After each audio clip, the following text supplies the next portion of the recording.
नमस्ते, प्रणाम, राधे राधे। आज हम एगो अपन लिखल गीत तीज के गावे जातानी। अच्छा लागे तो सुनब जा। आए जा सुनल जा।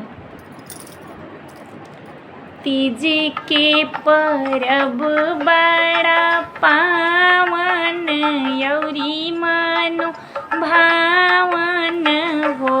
सखिया से हो तीजिया कैली गौरा मैया शिव बर पावेली हो।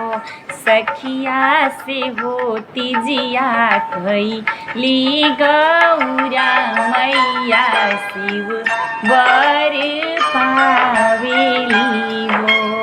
मटिया के शिवलिंग बनावेली गंगा तीरे बैठावेली हो।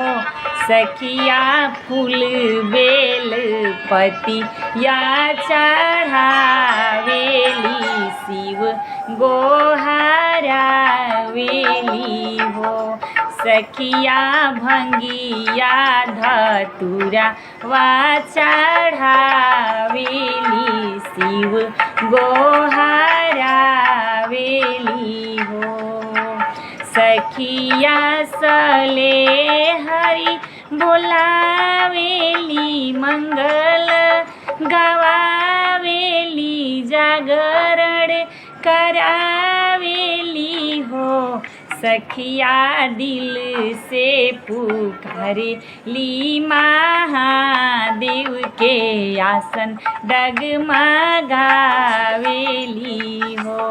सखिया दिल से पुकारेली महादेव के आसन डगमगावेली हो। शिव जी उठेले चिहाई त हंसेले ठठाई के हो।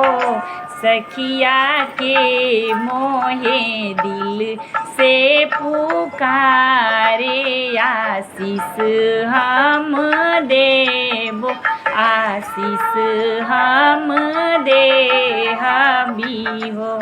सखिया के मोहे दिल से पुकारे तयासन डगमगावे आशीष हम देहबी हो। ओई जा से उठेले महादेव गौरा आगे खड़ भैले हो। गौरा जे तोहारा हृदय समाला से हो रे पूछू मांगया आशीष हम देबो मंगन तहरो पूरा करबो ना चाहिए शिव जी अनधन नहीं कुछ औरी चाही हो।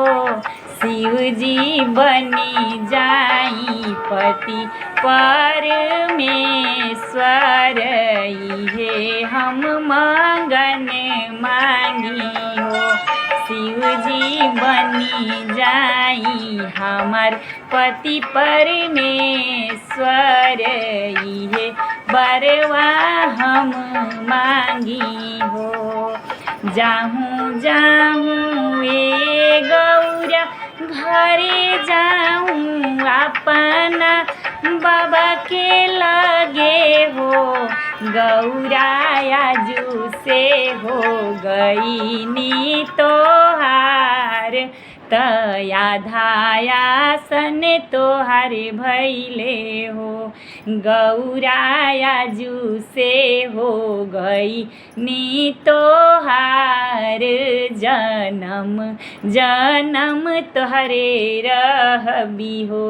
गौरा आजू से हो गई नी तोहार जन्म जन्म तोहरे रहबी आधा आसन तोहरे भइल हो।